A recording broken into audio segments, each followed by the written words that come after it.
always do, always do when you open up Photoshop is you check the workspace.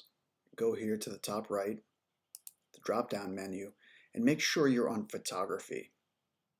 If you're on Essentials or any of these others, then the common photography tools are not available. I mean, they are, but they're hidden.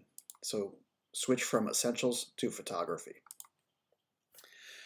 So for this assignment for Photoshop and composition, you're going to choose 4 pictures.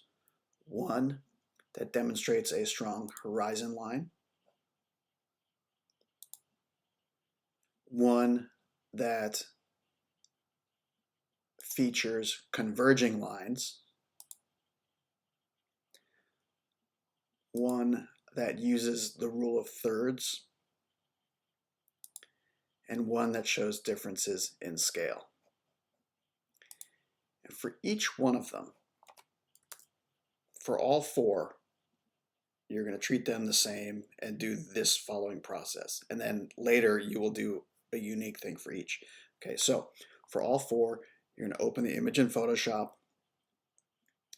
You're going to make a copy of the background layer. Here's the layers panel. I'm just dragging this down to the plus sign. Now it's a background copy. I have to turn that into a smart object, which is I just right click, convert to smart object.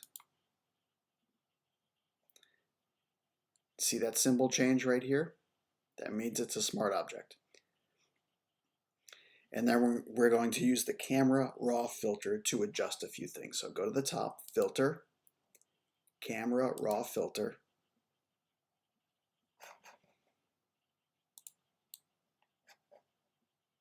And this dialog box should come up.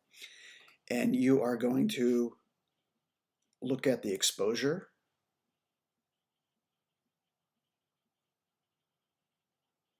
the temperature and tint. See how things get warmer or cooler.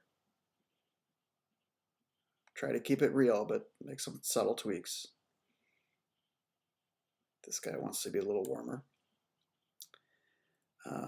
Tint, you probably don't need to touch, but just to show you what it does. So exposure first, then temperature, maybe tint. Your highlights and shadows. So highlights are the light areas. Shadows are the dark areas. Whites and blacks are the extreme edges of those.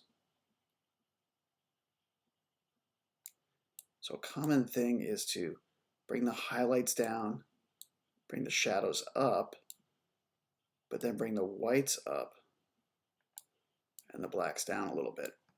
Here's the before and after slider.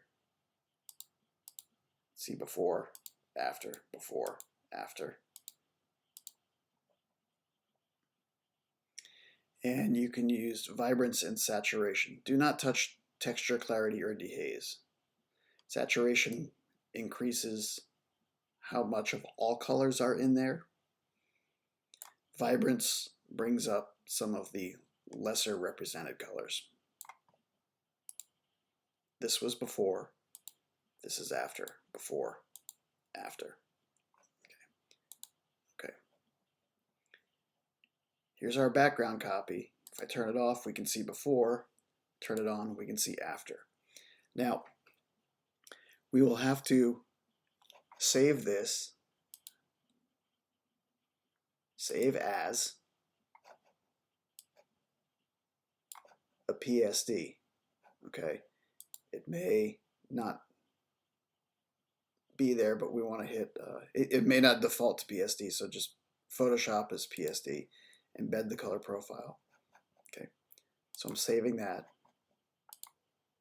That saves all our work. It saves all of our layers.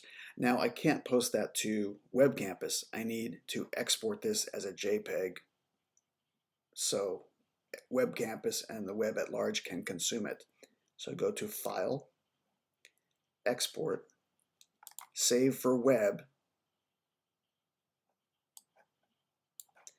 and here is where you can dictate the image size. So take the largest of these two numbers between width and height and make that 2048. And the quality can be between 70 and 80.